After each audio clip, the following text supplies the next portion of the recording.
rahimahullah as-Sa'di dalam karyanya Taysirul Karim Rahman fi Tafsir Kalamul Mannan jilid 7 halaman 356 menafsirkan la yanhahu Allahu 'anil birri wasila. Allah tidak melarang kamu berbuat baik dan bersilaturahmi Wal mudawati bil ma'ruf wal muhsinu syar'iyyin serta membalas kebaikan dan keadilan kepada orang-orang musyrikin. haitsu kanu yuhalliluna an-nasi wal qital fid din wal ikhraj min diyarikum. Selama mereka tidak memerangimu dalam urusan agama dan tidak mengusirmu dari kampung halamanmu, falaisa 'alaikum junahun an tasiluhum, maka tidak ada salahnya berhubungan dengan mereka. Lebih lanjut lagi Wahda Az-Zuhaili dalam karyanya Al-Tafsirul Munir fil Aqidah wa Syariah jilid 28 halaman 138 menjelaskan bahwa ada dua situasi yang harus dicermati sebagai kandungan ayat ini, yakni yang pertama Wa yajuzu birruhum wa fi'lul khairi lahum. Boleh berbuat baik dan berlaku adil terhadap orang kafir. seperti menetapkan hukum di antara mereka dengan adil. Sampai kapan hadirin?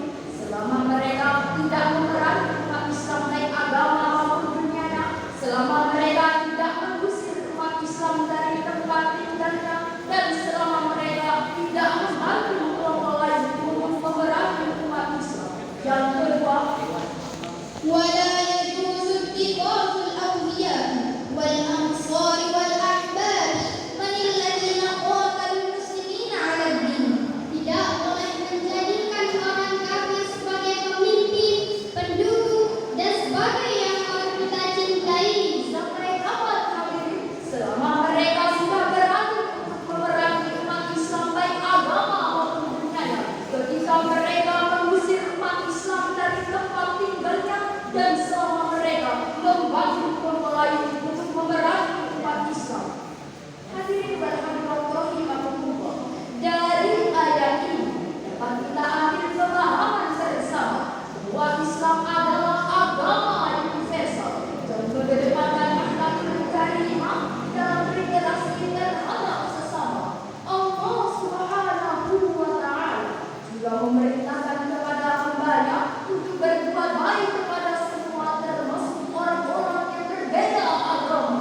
Jangan bertikai, Mereka belum memulai. jangan memerangi, Jika mereka sudah sepakat untuk berdamai, dan jangan mengintimidasi. jika mereka sudah sepakat untuk hidup rukun dan menjalin harmoni.